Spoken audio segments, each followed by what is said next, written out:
Okay, dear students, we are going to see the third tool of financial analysis. We have seen first one comparative financial statements, second one common size financial statements, third one trend analysis. Trend analysis. What do you mean by trend analysis? Comparing the past data over a period of time with a base year is called a trend analysis, or analyzing the past data over a period of time with a base year is called trend analysis. It provides a means to analyze the company data over a period of time by focusing on the change in specific line items within the income statement and balance sheet.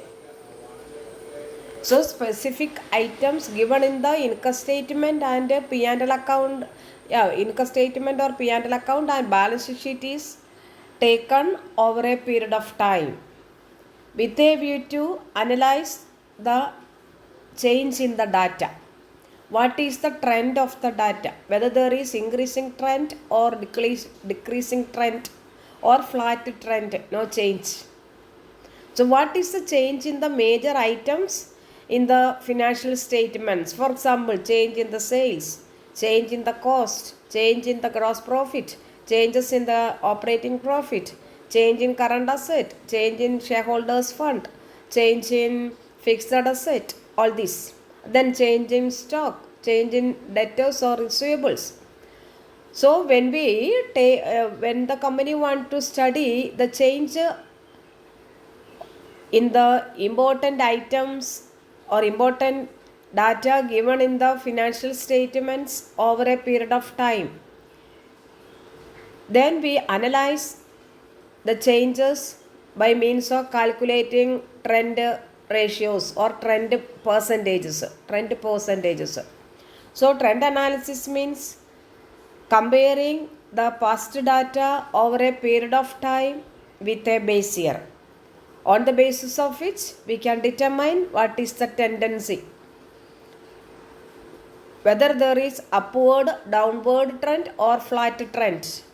This can be understood by depending on trend analysis or by depending on trend percentages.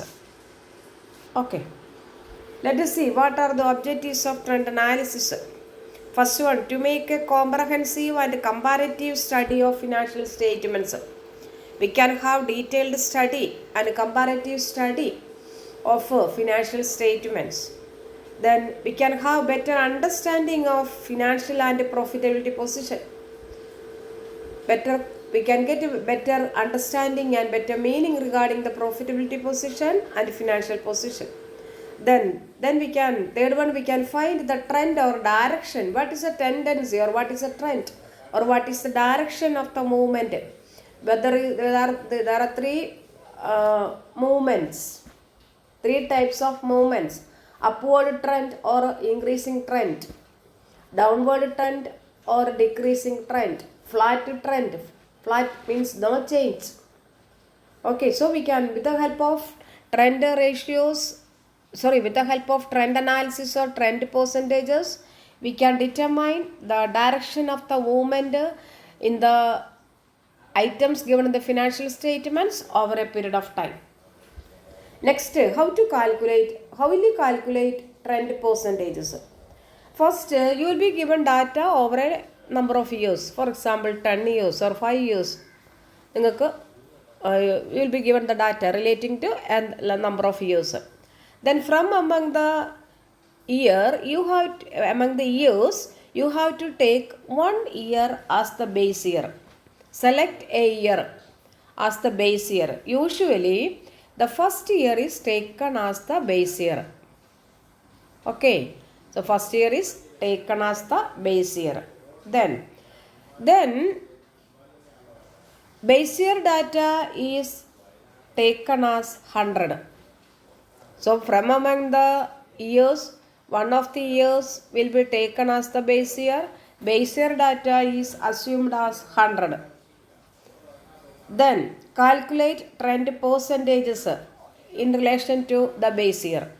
Suppose you are given sales relating to 10 years and you are asked to analyze what is the changes in the or what is the direction in the sales or revenue. Then you will take the first year as the base year. Then first year sales is considered as 100.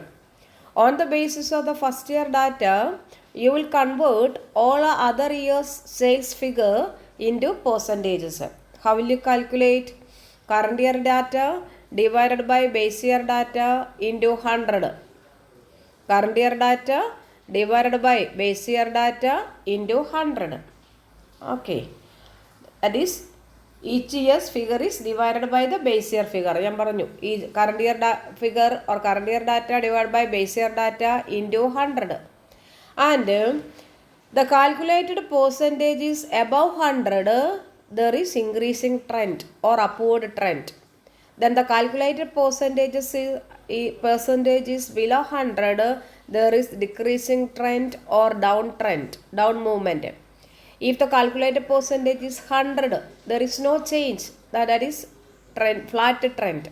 Okay. So this is a step with which we can calculate trend percentages. Okay. Next, what are the advantages of trend analysis?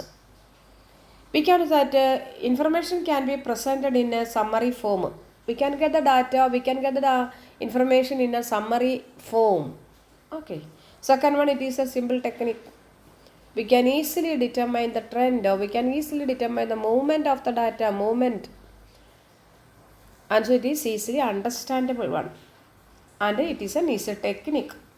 Then it is an easy method, why with which we can indicate the future trends. What will be the future trend? Or by comparing the past trend over a period of time, on the basis of which we can anticipate the future trends. We can determine, we can study, and we can